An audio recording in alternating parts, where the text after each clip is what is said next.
I have officially rage dropped Matt Ryan because I am an impetuous child and I am so upset because it seems like every week I have a decision to make with Matt Ryan or Dak Prescott, neither of which were overwhelmingly successful in week 12. But at the same time, Matt Ryan was in a smash spot where you were expecting him to go out there and crush it against the Tampa Bay Buccaneers, a team that had been giving up loads of fantasy points to quarterbacks this season, one of the most generous to the position. And then there's Matt Ryan giving it to Allison 3 times at the goal line because that was important.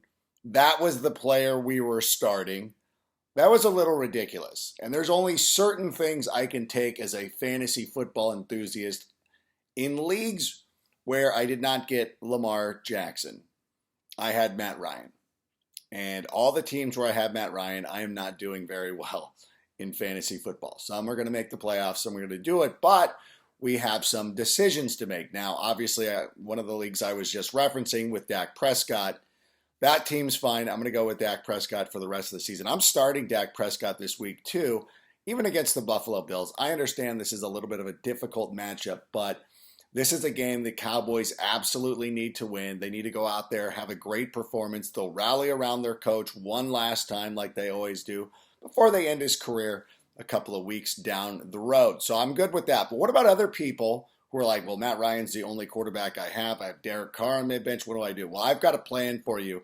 And here's 2 quarterbacks you can stream. Now, obviously, Sam Darnold will also be in the mix, but I've found that Sam Darnold has been pretty widely rostered on most teams. So we'll go ahead and leave him out. And so we'll look at a couple of other quarterbacks, most notably Ryan Tannehill and Daniel Jones. As a matter of fact, if you have room on your roster, I would suggest trying to get both of these players because I will get into that just a little bit because of the schedules.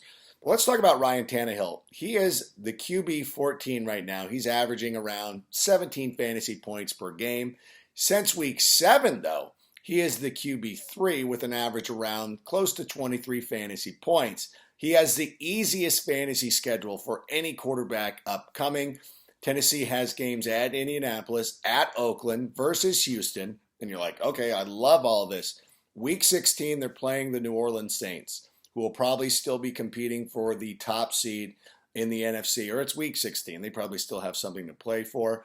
Marshawn Lattimore is expected to return this week against the Falcons. So you figure if that defense is playing at the best of its abilities, that's going to be a little bit of a tougher matchup. Not that I would talk you out of playing Tannehill. I think that he's proven, like as I said, as the QB3 since week 7, that he could be somebody that you might be able to rely on. Or you could look at the option of Daniel Jones. Now, he is the QB22.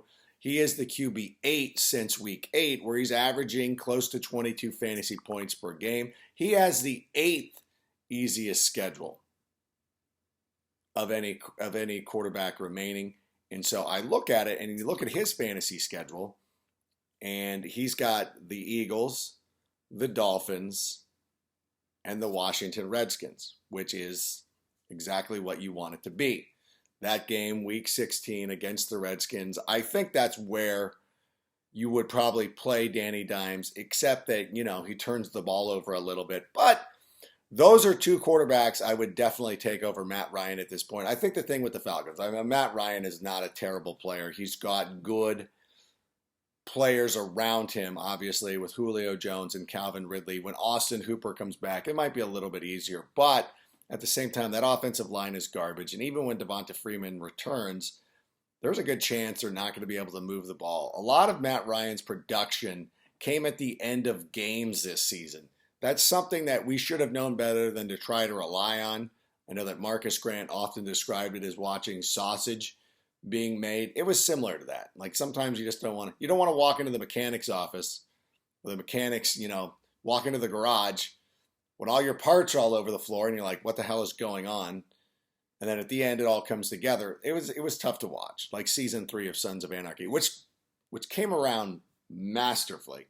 In the moment, you're like, where is this going? They're in Ireland. What's happening? But no, at the end, it did come through pretty good. So those are two quarterbacks I would definitely be streaming. Of course, Sam Darnold's also in the mix, but he could be taken. Some other guys you should be looking at on the waiver wire: Jonathan Williams, Ryan Griffin, Randall Cobb. I'm assuming all those players are gone.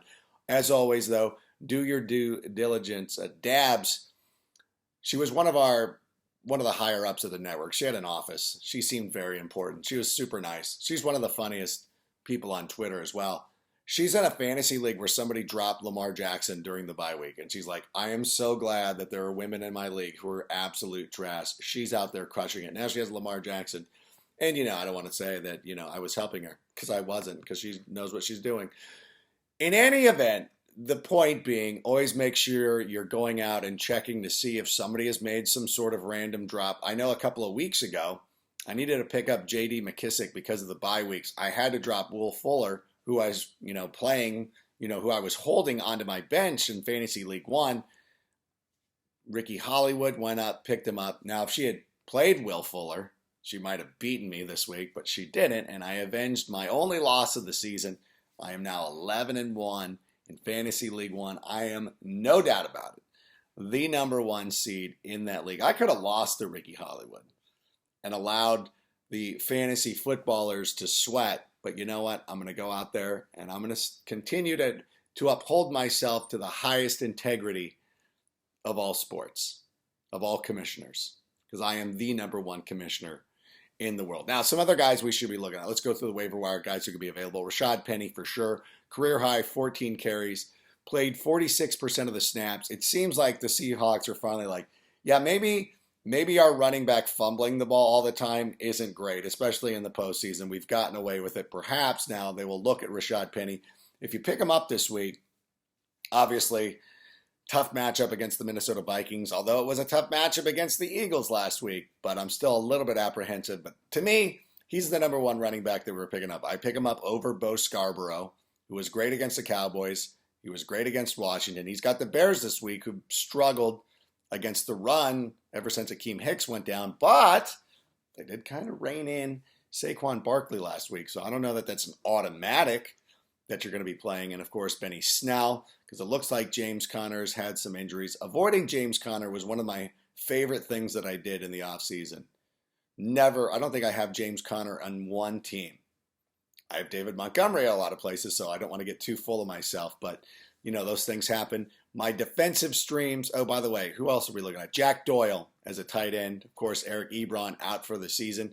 Jack Doyle could see a significant increase in targets. He's somebody who you should go and be picking up. And of course, if he's already gone, which is likely, Mike Gesicki, Noah Fant, always two names to keep a lookout when you're trying to stream or mine for tight ends.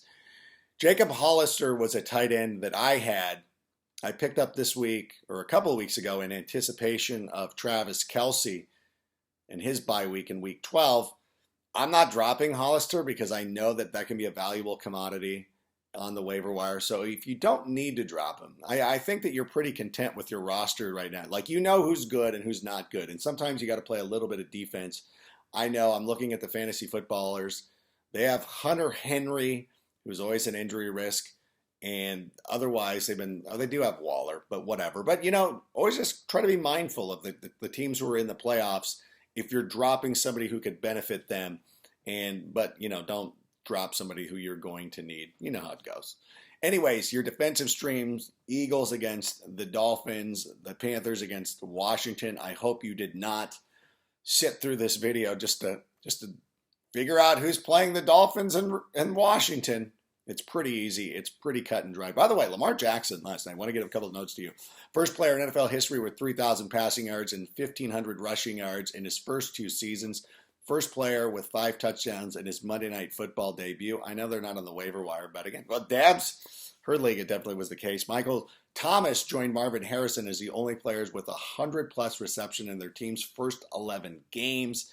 That, of course, in the Super Bowl era. And one thing I did want to say, too, I heard this on Sirius XM radio, and kind of a fun little note. Somebody was talking about this. A lot of the industry people, I hear them bitch all the time, like, go to luck waivers. And during the playoffs, that makes a lot of sense.